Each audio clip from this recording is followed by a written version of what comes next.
할렐루야, 감사합니다. 지난 주간에는 이제 우리 대한민국의 고유의 명절인 설날을 이렇게 지났습니다. 우리 가정도 이제 가정이 모여서 함께 먼저 예배 드리고 식사를 나누는 그런 시간을 가졌습니다. 명절 때 되게 되면은 이제 고향애들 많이 가고 또 가족들을 만나서 여러 가지 좋은 담소를 나누고 교제를 나누는 그런 시간이 이렇게 있습니다. 그래서 우리 대한민국에는 설날이 있고 또 가을에는 또 추석이 있고 그래서 참 감사하다 이렇게 생각이 들었습니다. 오늘 함께 나눌 말씀은 이제 사도행전 4장 8절 9절 4장 8절부터 12절까지 나오는 그런 말씀인데 베드로 설교 네 번째.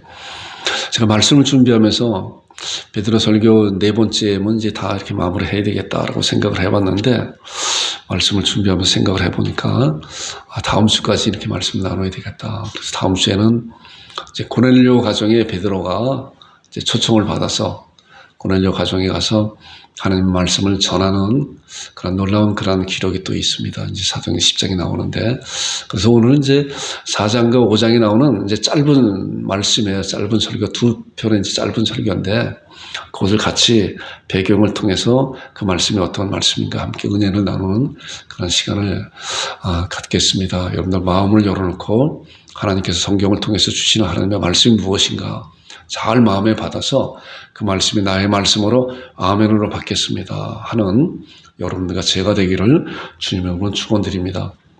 말씀을 보니까 이에 베드로가 성령에 충만하여 이르되 백성의 관리들과 장로들아 만일 병자에게 행한 착한 일에 대하여 이 사람이 어떻게 구원을 받았느냐고 오늘 우리에게 질문한다면 그렇습니다. 자, 백성의 관리들과 장로들아 오늘 우리에게 질문한다고 하면은 이제 이런 말씀이 이제 3장부터 쭉 이어져 나오는 그런 말씀에 대한 이제 그런 말씀인데 이 말씀을 중심으로 이제 배경이 어떠한 말씀인가 함께 나누면서 왜 베드로와 이런 사도들이 이렇게 강력하게 이제 이 말씀에 대한 그 배경을 잘 알고 우리가 그 말씀 가운데 들어가 봐야 이 말씀에 대한 그 강도를 이제 알 수가 있어요. 그냥 베드로가 성령님의 충만하여 이르되 백성의 관리들아 장로들아 이제 이렇게 읽을 수도 있지만 사실 이 말씀이 그런 말씀이 아니에요. 성령의 충만함으로 백성의 관리들과 장로, 이제 관리들과 장로들이라고 하는 것은 이제 정치적으로 종교적으로 그 사회를 지배하는 그런 지도층에 있는 그런 자들이거든요. 그들에게 강력한 메시지를 전하는 거예요. 관리들과 장로들아라고. 그리고 우리에게 이런 것을 질문한다면 그러면서 뒤에 나오는 쭉 말씀이 거기에 이제 해답을 말씀하고 있는 이제 그런 내용입니다. 자, 이제 먼저 우리가 첫 번째, 두 번째, 세 번째 말씀을 이제 나눴었잖아요.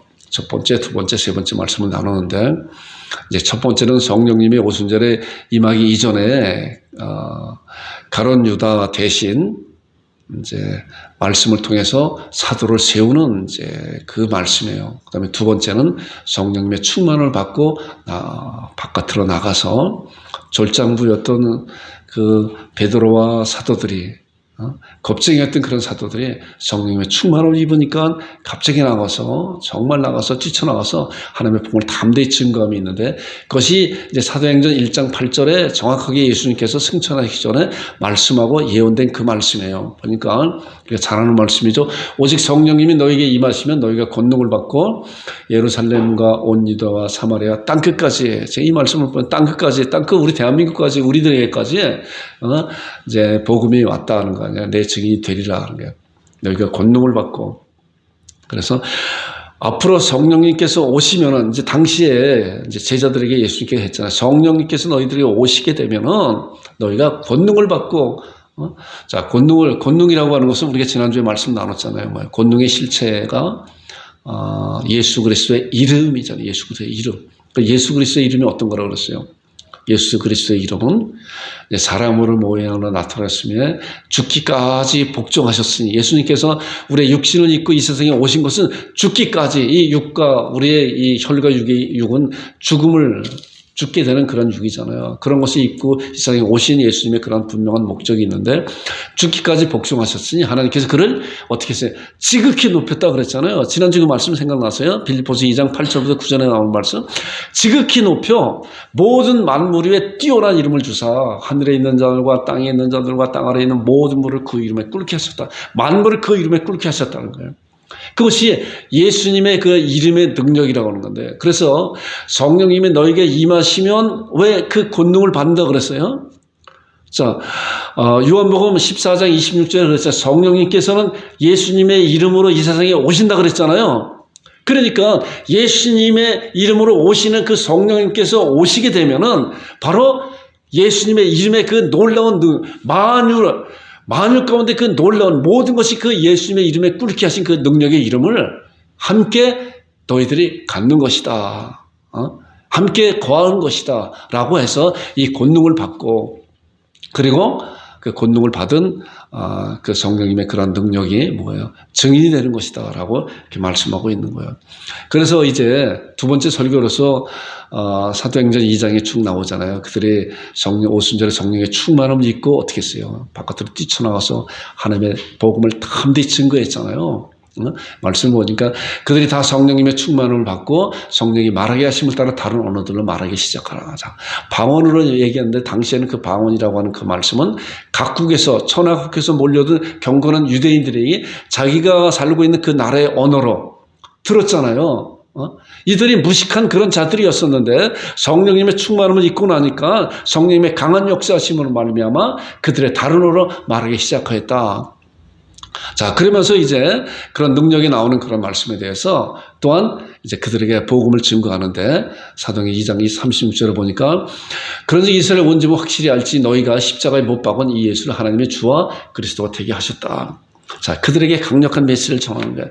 너희들이 지금 죽인 이 예수님께서 하나님께서 주와 그리스도가 되게 하셨다라고 하는 그런 강력한 메시지를 증거하고 복음을 증거했잖아요. 그랬더니 어떻게 됐다고 그랬어요?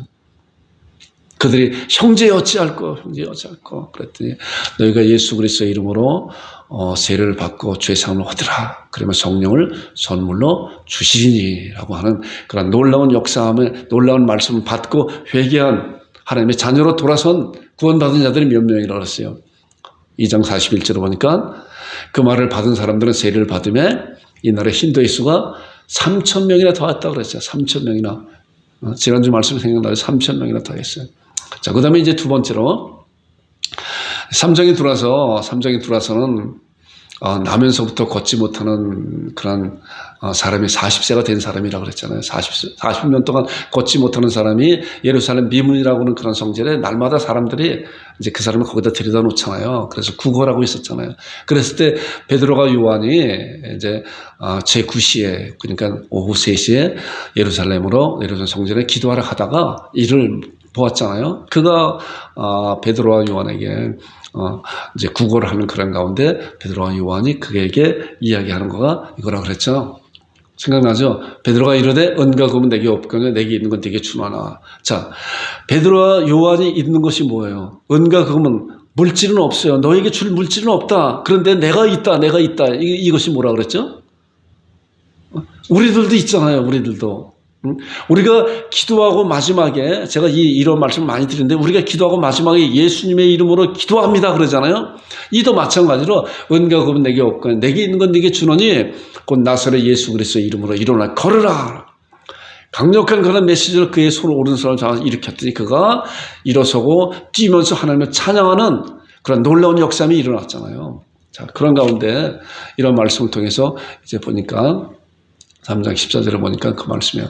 너희가 거룩하고 의로운 일을 거부하고 이제 그 많은 사람들이 이게 어찌 된 일인가 라고 베드로와 요한한테 물어봤을 때 베드로가 이런 얘기를 하는 거예요. 너희가 거룩하고 의로운 일을 거부하고 도리어 살인한 사람을 놓아주기를 구하여 생명의 주를 죽였도다 라고 그들의 죄를 지적하고 있잖아요. 아까도 2장에 보니까 성령의 충만을 받아서 나가서 복음을 증거하는 가운데 너희가 죽인 이 예수를 하나님께서 주와 그리스도가 되게 하셨다라고 먼저 그들에게 죄를 지적하고 있는 거예요. 자, 베드로가 설교하는 그런 설교의 요지가 이것이라는 거예요. 이것이라는 거예요.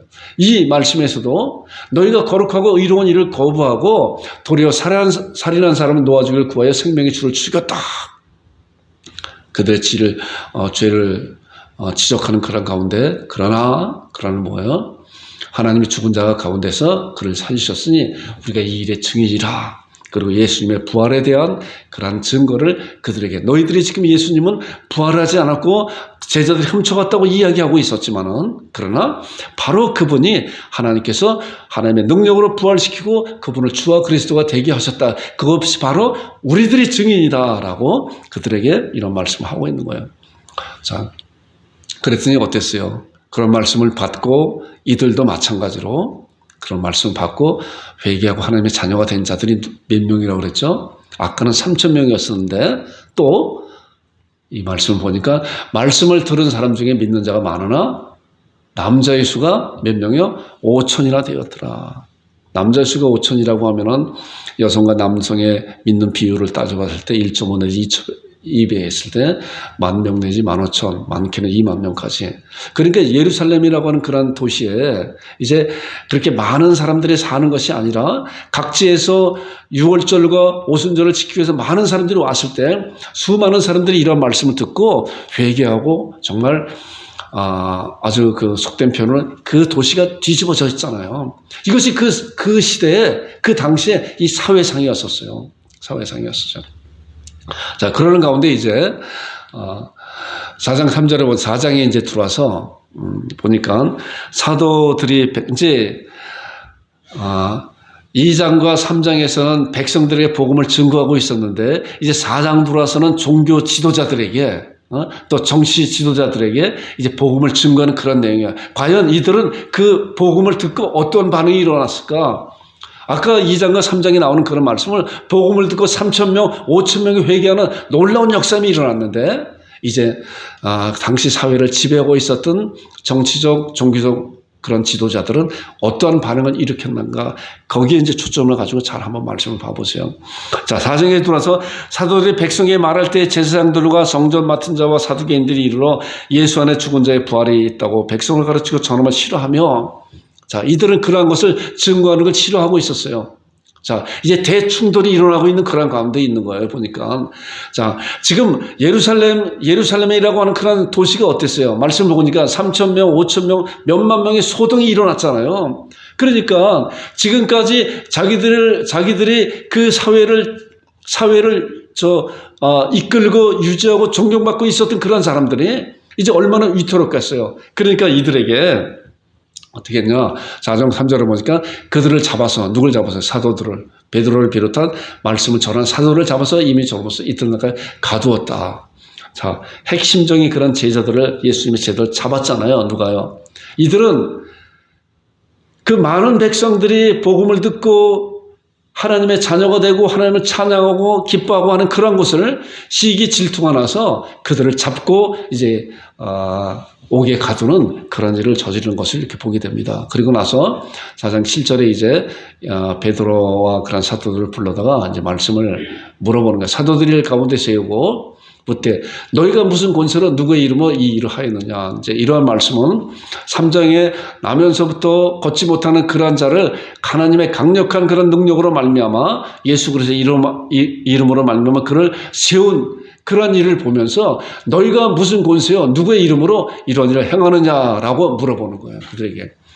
그리고 나서 이제 이거에 대한 답변을 이제 베드로가 하고 있는 거죠. 그게 이제 아까 4장 8절에 나오는 그런 말씀이죠. 보니까 이에 베드로가 성령에 충만하여 이르되 백성의 관리들과 장로들아. 자, 백성의 관리들과 장로들이라고 하는 것은 정치적으로, 종교적으로 지도자들아라고 이렇게 이야기하는 거잖아요. 얘들아, 만일 병자에게 행한 착한 일에 대하여 그 병자가 이제 나면서 걷지 못하는 그런 자였죠. 이 사람이 어떻게 구원을 받았냐고 오늘 우리에게 질문한다면, 그리고 이제 그들에게 이야기하는 것이 10절부터 나오는 그런 말씀이에요. 이제 그 8절부터 12절까지 나오는 그 설교는 굉장히 짧은 그런 이제 설교예요. 자, 질문한다면 너희와 모든 이스라엘 백성들아 알라 하면서 너희가 십자가에 못 박고 하나님의 죽은 자 가운데서 살리신 나사렛 예수 그리스도의 이름으로 이 사람을 건강하게 되어 너희 앞에 섰느니라 하면서 이 예수는 너희 건축자들이 버린 돌로서 이제 보니까 자, 그들의 이제 건축자라고 하는 그런 비유적인 말씀으로 하고 있는 건축자들의 버린 돌이야. 누구요? 예수님이. 너희들이 예수님을 저버리지 않았느냐?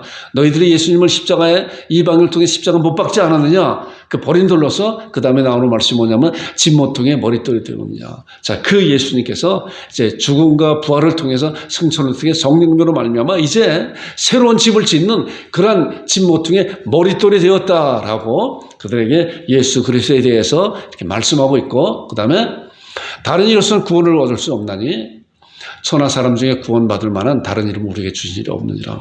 바로 이분 나사렛 예수님이, 너희들이 죽인 이 예수님이 바로 하나님께서 주와 그리스도가 되게 하셨고 이분만이 유일한 구원자시다. 이분만이 구약에서 말씀하고 있는 그러한 메시아다라고 그들에게 강력하게 말씀을 하고 있는 거예요.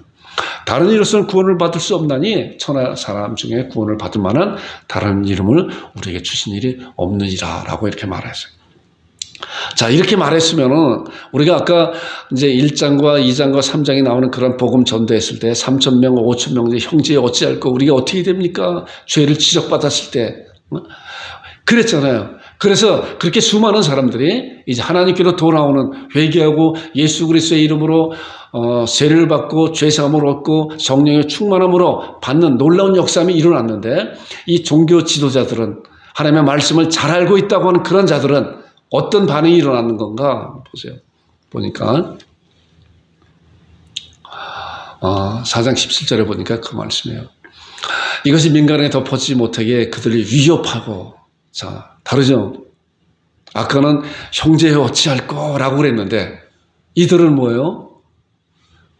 오히려 제자들을 위협하고 이후에 이 이름으로 예수님의 이름으로 아무에게도 말하지 말게 하자 하고 그들을 불러 경고하여 도무지 예수의 이름으로 말하지도 말고 가르치지도 말아라.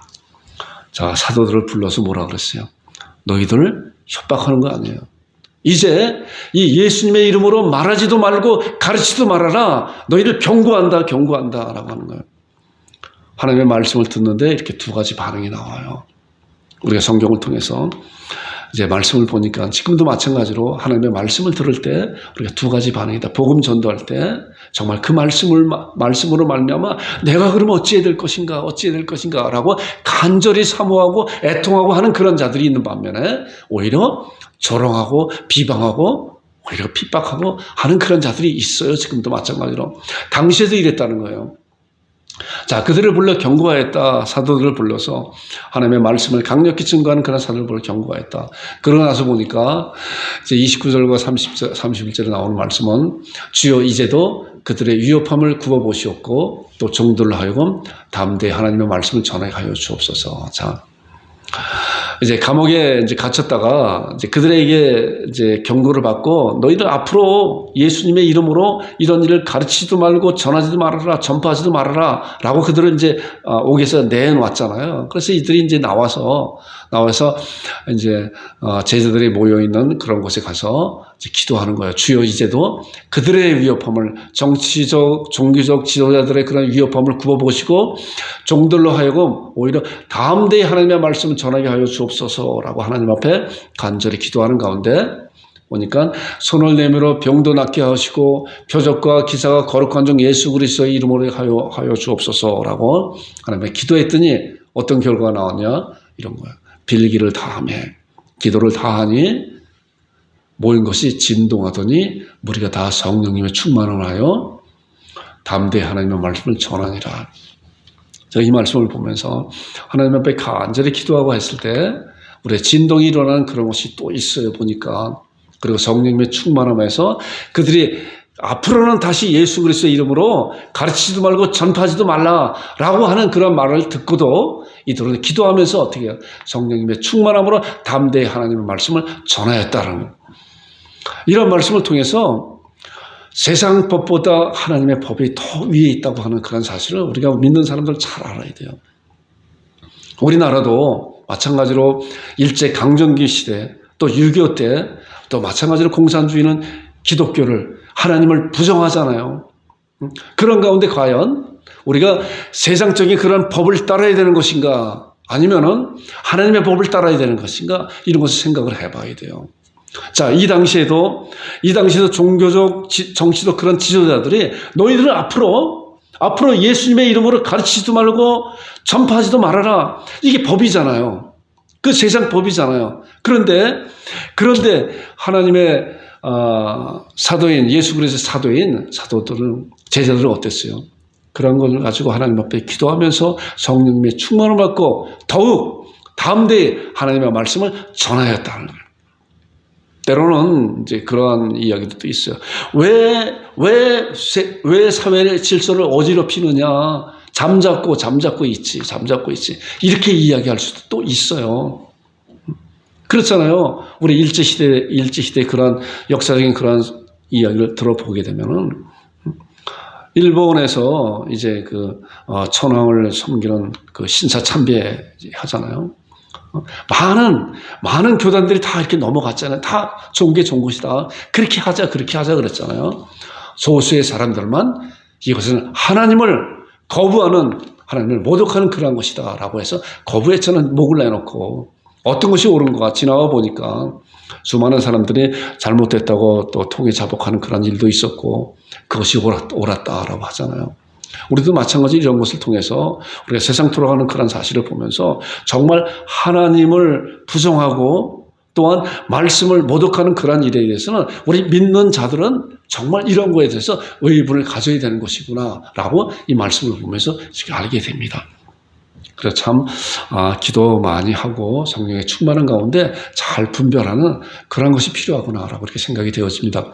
자, 이제 5장에 보니까 5장에 이제 그러고 나서 이제 5장에 들어와서 이제 성령의 충만하고 담대 하나님의 말씀을 전하니까 더욱 그들이 하지 말라고 했음에도 불구하고 더 하나님의 말씀은 진리를 복음을 증거하고 있잖아요.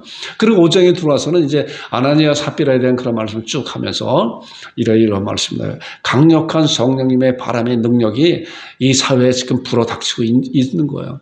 자, 그러다 보니까 악한 사단 마귀들은 정치적, 종교적 그런 지도자를 통해서 이런 것을 막으려고 하고 있잖아요. 그런데 그것이 막아지나요?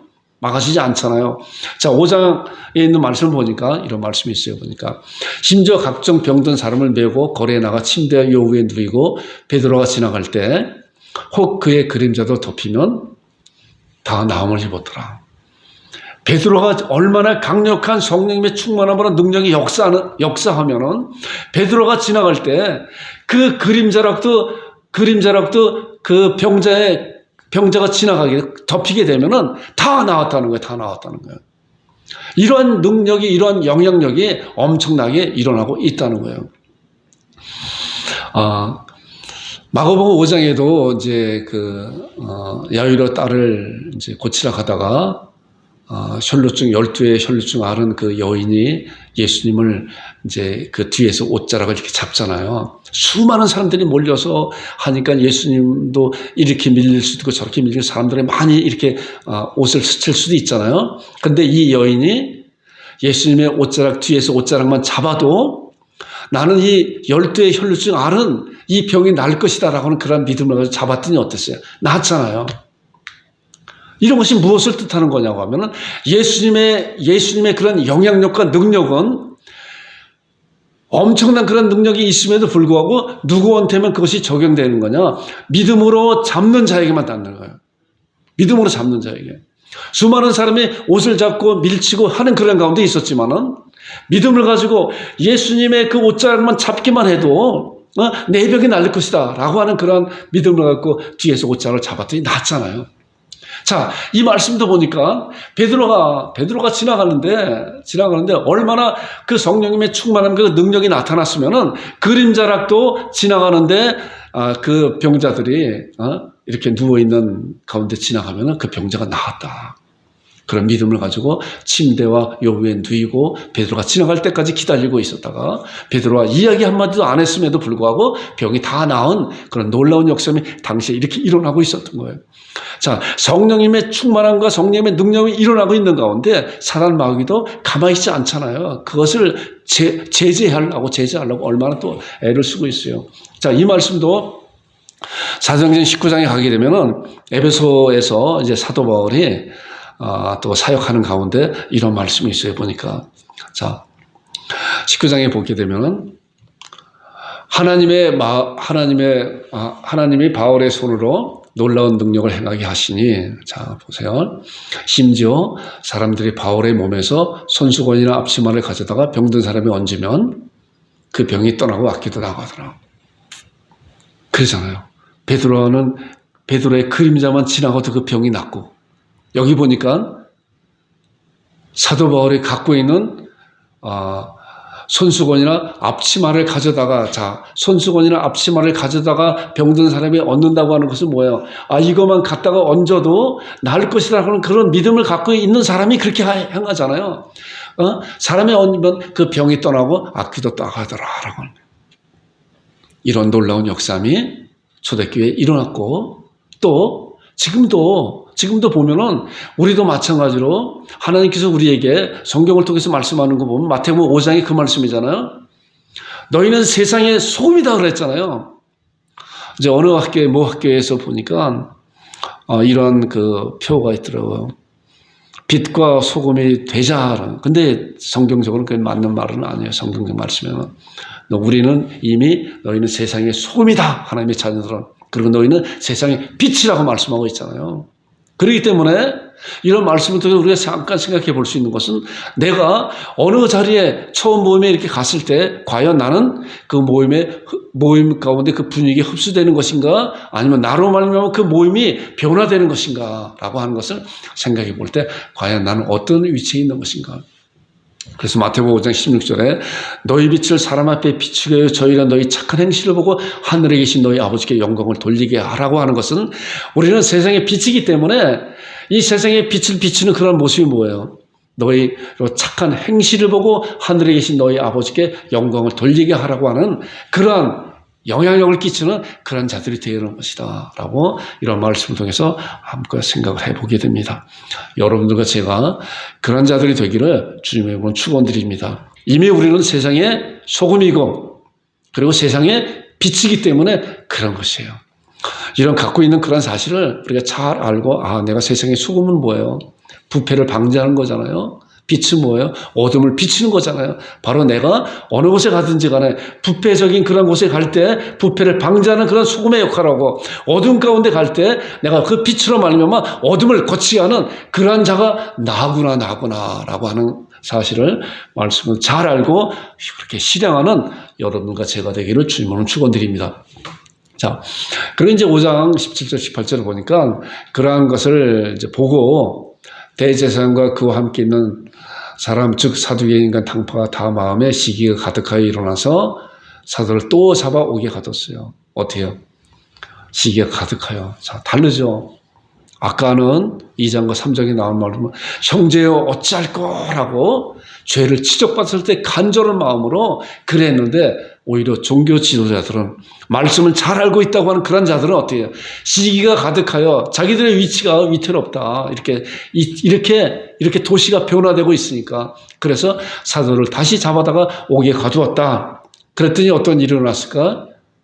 이런 일이 일어났죠. 5장 19절에 보니까 주의 사자가 밤에 옥문을 열고 끌어내요. 옥에 갇혀놨어도 하나님께서 그들을 옥문을 열고 끌어내는 놀라운 역사함이 당시에 이렇게 일어났다고 하는 사실을 우리가 이 말씀을 통해서 보게 돼요. 그러니까 얼마나 강력한 성령님의 역사심이 일어나고 있었던 것인가. 자, 사도 바울과 베드로와 그런 많은 제자들이 얼마나 성령님의 충만을 받고 하나님의 말씀을 증거하는 그런 가운데 성령의 역사심이 이렇게 일어나고 있다고 하는 그런 사실을 우리가 이런 말씀을 통해서 알게 됩니다. 가서 성전에서 이 생명의 말씀을 다 백성에게 말하라 하며 자 끌어내서 하나님의 복음의 증거를 잘 증거하라고 이들을 끌어냈어요. 자 그랬더니 이제 어땠나 보니까 27절과 28절에 있는 말씀 보니까 그들이 사도를 다시 잡아왔어요. 가서 옥에 가봤더니 옥문은 잠겨 있는데 사도들이 없잖아요. 그래서 나중에 보니까 밖에 나가서 하나님의 복음을 증거하는 그런 가운데 그들을 다시 잡아와서 어떤가 다시는 예수님의 이름으로 가르치지 말라 하였는데 왜 예루살렘을 어지럽게 하느냐라고 그들을 강하게 책망하면서 어떠한 것이냐. 보니까 5장 29절과 32절에 나오는 그런 말씀을 짧은 이제 설교의 말씀이에요. 그래서 4장에 나오는 설교의 말씀은 짧지만은 5장에 나오는 설교의 말씀은 이렇게 짧은 그런 말씀을 하고 있는 거예요. 보니까 베드로와 사도들이 대답하여 이르되 사람보다 하나님께 순종하는 것이 마땅하니라. 그렇잖아요. 사람보다 하나님에 순종하는 것이. 그래서 우리는 하나님의 말씀 안에서 하나님 앞에 우리의 삶의 가장 우선순위가 되는 그런 순종하는 그런 말씀이다라고 이 말씀을 통해 잘 아는 여러분들과 제가 되기를 주님으로 축원드립니다. 너희가 나무에 달아 죽인 예수를 우리 조상의 하나님이 살리시고 그 다음에 이스라엘에게 회개함과 죄사함을 주시려고 그를 오른손으로 높이사 임금과 구주로 삼으셨느니라. 우리는 이 일의 증인요 하나님이 자기의 순종하는 사람들이 주신 성령도 그러하니라 라고 그들에게 종교 지도자들에게 정치 지도자들에게 이렇게 말씀을 증거하고 있잖아요. 그러면 이들이 이런 말씀을 받고 우리가 잘못했구나. 우리가 아직도 우리가 죽인 그 예수님이 하나님께 주와 그리스도가 되게 하셨고 구약에서 예언된 그러한 메시아였구나. 우리가 어찌 되는 건가. 이렇게 회개해야 되는데 이렇게 나와야 되는데 이들은 그렇지 않았잖아요. 자, 그러니까 그들이 크게 놓아요. 사도를 죽이고자 할세 율법 선생 가말리엘이 말을 듣고 사도를 불러 채찍질하며 예수 이름으로 말하는 걸 금하고 어때요? 크게 노하고 사도를 죽이고자 할 때 아까는 경고했잖아요. 너희들 경고야. 너희들 또 그렇게 하게 되면은 앞으로 어떻게 될지 일이 어떻게 날지 몰라. 근데 이 말씀을 보니까 너희를 죽여버릴 거다라고 하는 그런 협박을 했음에도 불구하고 제자들은 성령님의 기도로서 성령님의 충만을 받고 담대히 하나님의 말씀을 증거하는 그런 놀라운 역사를 보게 되잖아요. 자, 죽이고자 할 때 율법선생, 그때 이제 존경받는 율법선생 가말리엘이라고 하는 그런 사람이 있어요. 33절부터 40절까지 나오는 말씀이 길기 때문에 제가 짧게 이제 요약을 한 거예요. 사도를 불러서 채찍질하고 예수의 이름으로 말하는 걸 금하고 놓았다, 다시 놓아줬다 그랬어요. 자, 그랬더니 이제 어떤 일이 일어났는지 보세요. 5장 40절을 보니까 그들이 날마다 성전에 있든지 집에 있든지 예수님은 그리스도라 가르치기와 전도하기를 그치지 아니했다. 아무리 죽이고자 하는 그러한 경고를 받았음에도 불구하고 이들은 뭐예요? 날마다 성전에 있든지 집에 있든지 예수는 그리스도라고 가르치기와 전도하기를 그치지 아니했다라고 하는 그러한 믿음의 신앙을 행함을 우리가 이런 말씀을 통해 알게 됩니다. 자, 결론이에요. 이제 베드로의 그런 설교에 대한 그런 요점에 대한 말씀을 이제 지난 주에는 죽음과 부활과 또한 승천과 성령님의 임재하심에 대한 그런 결론을 같이 맺었는데 오늘 결론은 제가 이렇게 정해봤어요. 베드로의 설교의 핵심이 어떤 것인가. 자, 보세요. 1장에서는 이제 가룟 유다 대신 마띠아를 세우는 그런 설교를 했잖아요. 말씀을 통해서. 근데 두 번째 설교에서는 어땠어요? 성령님의 충만을 받고 밖으로 뛰쳐나가서 하나님의 복음을 담대히 증거하는 가운데 이제 이랬잖아요. 그런데 이스라엘 온 점은 확실히 알지니 너희가 십자가에 못 박은 이 예수를. 자, 복음을 증거하는 가운데 먼저 죄를 지적하는 그런 놀라운 죄를 지적하는 그런 일을 이 베드로가 설교하는 그런 가운데 핵심적으로 말씀하고 있어요. 너희가 십자가에 못 박은 이 예수를 하나님이 주와 그리스도가 되게 하셨다. 하나님이 주와 그리스도가 되게 하셨다는 그 말씀 가운데 하나님께서 죽은 자를 살리시고 부활 승천하시고 성령님이 이 세상에 임하셨다고 하는 그런 사실을 이 말씀 안에 다 복음 증거하는 가운데 있었다. 자, 세 번째 설교에서는 어땠어요? 나면서부터 걷지 못하는 40년 동안 걷지 못하는 그에게 말씀하는 그런 가운데 이제 많은 사람들이 이게 어찌 된 것인가라고 놀랍고 했을 때 그들에게 어떻게 설교했느냐. 너희가 거룩하고 의로운 일을 거부하고 도리어 살인한 사람을 놓아주기를 구하여 생명의 주를 죽였도다. 그러나 뭐예요? 하나님이 죽은 자 가운데서 그를 살리셨으니 우리가 이 일의 증인이라. 자, 복음을 증거하는 가운데 정말 필요한 것은 뭐예요? 그 복음을 받는 자가 어떠한 죄인인가라고 이 말씀을 통해서 우리가 복음을 증거하는 그런 가운데 그가 나는 어떠한 사람인가라고 먼저 알아야 그렇잖아요. 내가 하나님 앞에 죄인이라고 하는 그런 사실을 알아야 그리고 이 죄에 대한 대가가 뭔가? 이 죄에 대한 대가는 영원한 지옥에서 형벌을 받을 수밖에 없는 그런 자라고 하는 그런 사실을 알아야 그러면 내가 어떻게 할 것인가 라고 하는 거잖아요. 그래서 첫 번째 설교 가운데 그들의 형제에 어찌할 것 같아 3,000명의 회개하는 놀라운 역삼이 있고, 세 번째 설교 가운데서 남자만 5,000명이 회개하는 놀라운 역삼이 일어나게 되잖아요. 그 다음에 네 번째 설교도 마찬가지로 그들은 오히려 시기하고 질투하고 또 그들을 복음을 증거하는 그 사도들을 죽이고자까지 했음에도 불구하고 그런 유혹 가운데서도 이제 베드로와 사도들은 어떻게 복음을 증거했나 보니까, 너희와 모든 이스라엘 백성들을 알아라. 너희가 십자가에 못 박고, 그러잖아요. 하나님이 죽은 자 가운데 살리신 나사렛 예수 그리스도의 이름으로 이 사람이 건강해 되었느니라. 너희 앞에 섰느니라. 이들에게도 마찬가지로 그들에게도 너희가 이스라엘 백성을 알아, 너희가 십자가에 못 박은 그러한 예수님께서, 하나님께서 그를 죽음과 부활을 통해서 그리스도가 되게 하신 그런 놀라운 사실이 있는 것이다 라고 이들에게 증거하는 사실을 우리가 이 말씀을 통해서 알게 됩니다. 자, 다섯 번째 설교에서도 그래요. 자, 베드로의 설교의 핵심이 이제 이거예요. 보니까 베드로와 사도들이 대답하여 이르되 사람보다 하나님께 순종하는 것이 마땅하니 너희가 나무에 달아 죽인 예수를.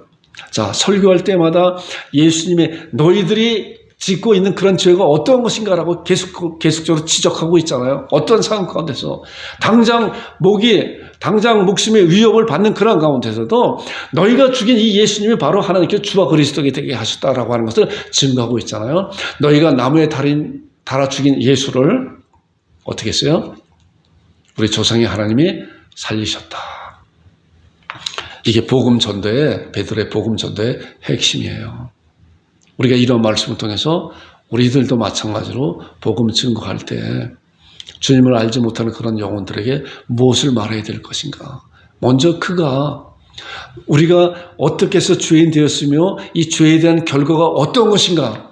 라고 하는 것을 먼저 가르쳐주고, 그리고 그 죄에 대한 자각을 알고 내가 그러면 이 문제를 어떻게 해결할 것인가? 이렇게 나오는 사람이 있는 반면에 이런 것을 거부하는 그런 자들도 있다고 하는 그런 사실이에요. 그러나 그가 거부하든 받든 간에 그것은 그가 책임이지 우리가 할 도리는 우리가 판단할 수는 없는 거잖아요. 하나님께서 하시는 일이고 우리는 단지 그에게 하나님의 말씀을 잘 증거하는 이런 것을 말씀을 잘 준비해서 증거하는 그런 자들이 되어야 된다라고 베드로 설교를 통해서 이렇게 알게 됩니다. 자, 이제 마지막 말씀에 적용해요. 과연 그러면 우리는 어떻게 되는 것인가? 디모데후서 4장 2절에 잘 말씀하고 있어요. 너는 말씀을 전파하라. 때를 어떤지 못하든지 항상 힘쓰라. 범사에 오래 참과 가르침으로 경칙하며 경계하며 권하라. 어때요? 말씀을 전파하라. 때를 어떤지 못하든지 항상 힘쓰라 그랬어요. 우리가 베드로 설교를 말씀을 나누면서 사도행전에 나오는 그런 말씀은 오직 성령님이 너에게 임하시면 너희가 권능을 받고 예루살렘과 온 유다와 사마리아 땅끝까지 내 증인이 된다고 하는 그런 말씀과 같이 이미 우리는 하나님의 자녀로서 성령님이 우리 안에 임하셨고 권능이 우리 안에 임했고 그 권능에 임한 그런 사실의 최종적인 결과는 하나님의 은혜의 복음을 증거하는 것이다. 그렇기 때문에 우리 양국참배교 우리 성도들은 말씀을 전파하라. 때를 어떤지 못할지 항상 힘쓰라. 그래서 말씀을 전파하기 위해서는 말씀을 먼저 가져야 되잖아요.